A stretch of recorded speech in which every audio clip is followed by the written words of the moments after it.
Right breaking చేస్తున్న మేడారం సమ్మక్క సారలమ్మల మహాజాతర సమీపిస్తున్న నేపథ్యంలో మంత్రి సీతక్క గద్దెల ప్రాంగణంలో జరుగుతున్న శాశ్వత అభివృద్ధి పనులను స్వయంగా పరిశీలించారు.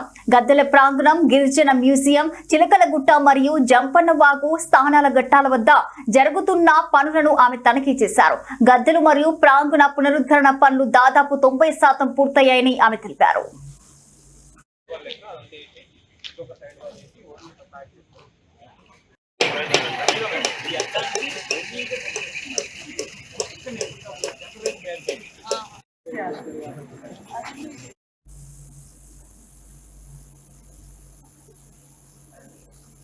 19వ తేదీన ముఖ్యమంత్రి రేవంత్ రెడ్డి మేడారం పర్యటనకు వచ్చి పునర్నిర్మించిన గద్దెల ప్రాంగణాన్ని ప్రారంభిస్తారని మంత్రి వెల్లడించారు. సుమారు 2 నుంచి 3 కోట్ల మంది భక్తులు వస్తారని అంచనా వేస్తున్నందున త్రాగునీరు, పారిశుద్ధ్యం, క్యూ లైన్లో ఇబ్బందులు కలగకుండా పనులు త్వరగా పూర్తి చేయాలని అధికారులను ఆదేశించారు.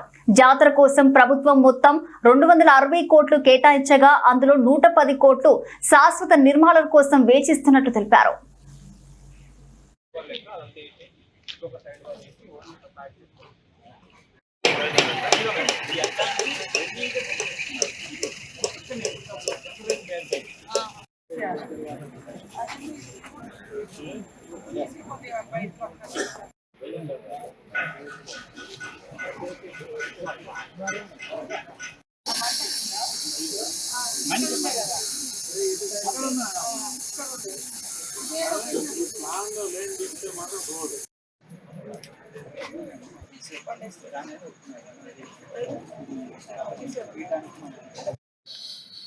రెండు రూల్స్ ఈ రోడ్ యూజ్ అయితే ఈ రోడ్ కార్నర్ ఏం చేస్తారు.